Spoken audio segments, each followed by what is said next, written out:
Hai hai hai, selamat datang di channel Mari Belajar Bersama. Di video kali ini kita akan belajar tentang tema 1, subtema 3, dan pembelajaran ke-1. Nah, perhatikan bacaan berikut. Yuk kita baca sama-sama. Tubuh harus dirawat agar sehat. Kita harus menjaga kebersihan tubuh. Tubuh yang sehat membuat kita semangat. Tubuh yang sakit membuat kita lemah. Merawat tubuh tanda bersyukur kepada Tuhan. Nah, jadi kita harus rajin merawat kesehatan tubuh. Karena tubuh yang sehat akan membuat kita semangat dalam melakukan aktivitas. Dan itu juga tandanya kita bersyukur kepada Tuhan karena telah diberikan tubuh ini. Perhatikan gambar berikut. Lihat di gambar itu, ada gambar tangan yang dipenuhi dengan kuman. Yuk kita baca sama-sama bacaannya. Kuman ada di mana-mana. Kuman ada di ujung jari, kuman ada di sela kaki, kuman membuat kita sakit, kita harus mengusirnya. Bagaimana caranya? Kita harus merawat tubuh agar bersih selalu. Nah, jadi kuman itu ada di mana-mana, bukan hanya ada di tangan saja, tapi juga ada di kaki dan seluruh anggota tubuh lainnya. Jadi, kalian harus rajin menjaga kebersihannya. Karena badan yang bersih akan membuat kita semangat.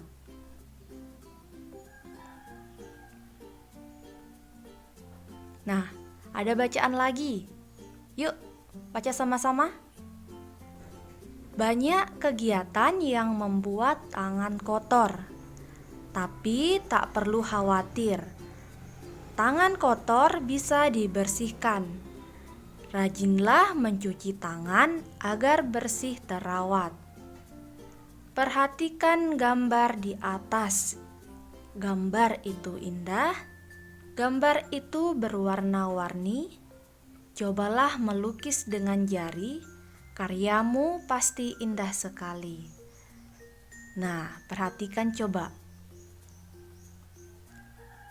Di gambar itu ada warna merah, kuning, dan juga mata. Nah, mata itu biasa didapat di boneka. Karya itu terbuat dari jari. Bagaimana? Mau tahu cara membuatnya? Oke, selanjutnya kita akan belajar cara membuat lukisan tersebut. Nah, ikuti langkah-langkahnya.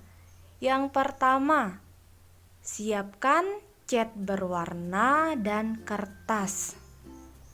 Setelah disiapkan cat dan kertasnya, langkah yang kedua, pilih warna yang kamu suka. Jadi kamu bisa memilih warna apapun yang kamu suka, baik itu merah, kuning, hijau, biru, ataupun hitam. Dan langkah yang ketiga, gambar dengan jari sebagai kuasnya.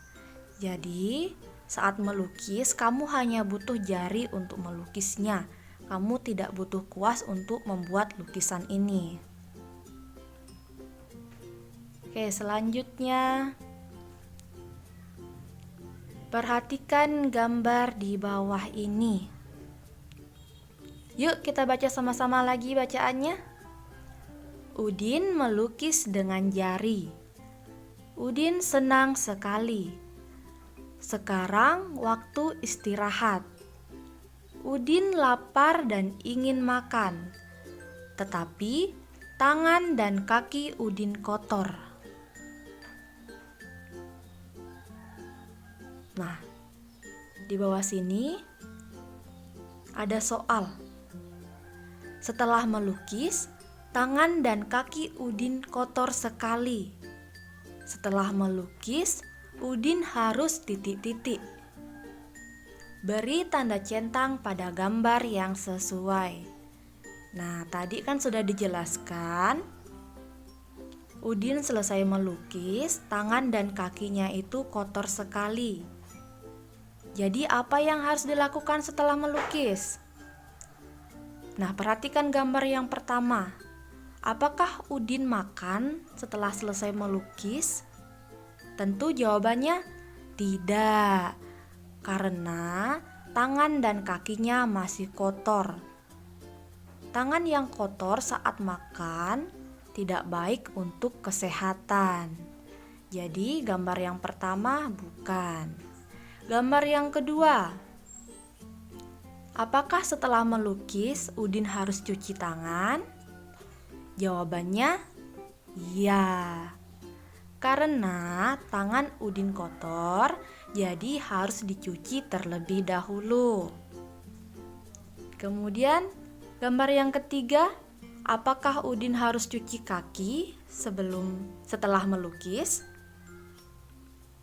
Jawabannya iya, karena pada cerita sudah dijelaskan bahwa kaki dan tangan Udin yang kotor, jadi otomatis kakinya juga harus dicuci.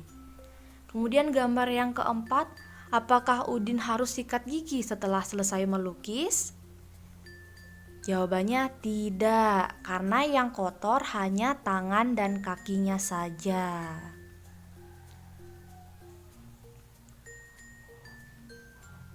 Nah, marilah kita mencuci tangan dengan benar. Tangan bersih, bebas dari kuman. Berikut ini adalah cara mencuci tangan yang baik dan benar. Yang pertama, tambahkan air pada tangan. Jadi langkah yang pertama itu yaitu basahkan tangan. Kemudian yang kedua, tuangkan sabun. Setelah tangan kita basah, kita tuangkan sabun ke tangan kita.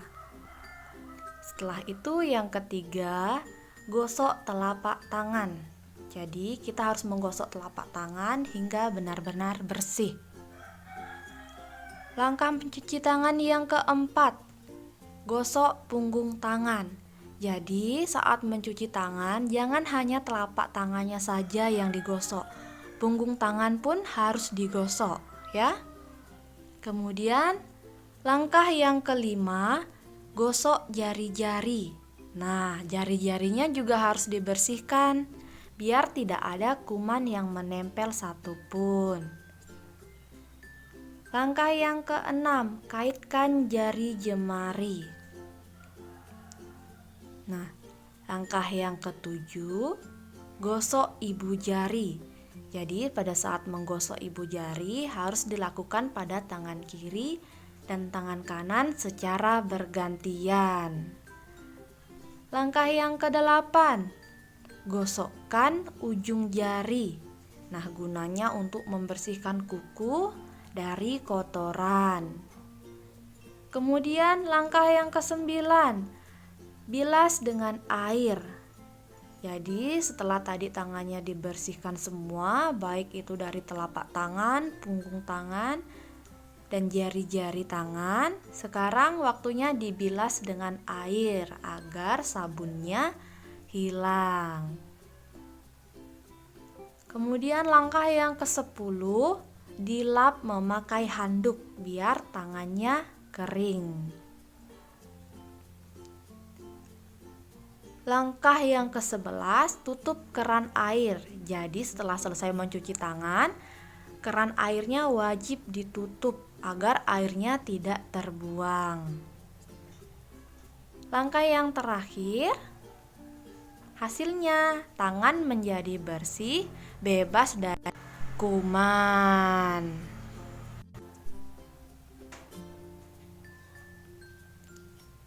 Nah, selanjutnya perhatikan gambar di bawah ini. Di situ ada 2 gambar. Menulis dengan posisi duduk yang benar. Coba perhatikan gambar yang pertama. Itu adalah gambar posisi duduk yang salah saat menulis. Kenapa salah? Karena pada saat menulis, punggungnya terlalu menunduk, dan jarak mata dengan tulisan menjadi dekat. Nah, kalau jarak mata dan tulisan itu dekat, itu menyebabkan kesehatan mata menjadi terganggu. Kalau menulis dengan cara seperti itu, mata bisa menjadi cepat lelah sehingga nanti kalian belajarnya tidak konsentrasi. Selain itu, menulis dengan menunduk seperti itu bisa membuat punggung dan leher menjadi nyeri. Jadi posisi duduk yang benar itu ada di gambar yang kedua. Posisi duduk yang benar, badan tegak, punggung menempel dengan sandaran kursi, jarak mata dengan tulisan cukup jauh, sehingga mata tetap menjadi sehat dan tidak cepat lelah saat menulis. Jadi sudah tahu kan sekarang mana posisi duduk yang baik dan benar saat menulis. Jadi nanti kalian praktekkan saat kalian menulis. Nah, selanjutnya memegang pensil yang benar. Di sini ada dua gambar. Gambar yang pertama itu cara memegang pensil yang salah. Gambar yang pertama itu namanya menggenggam pensil. Nah, kalau memegang pensil dengan cara begitu akan menyebabkan kita sulit untuk menulis dan hasil tulisan pun bisa tidak bagus. Cara yang benar dalam memegang pensil ada pada gambar kedua. Nah, pada saat memegang pensil hanya menggunakan 3 jari, yaitu jari jempol, telunjuk, dan jari tengah. Jadi, kalian sudah tahu kan yang mana cara memegang pensil yang baik dan benar.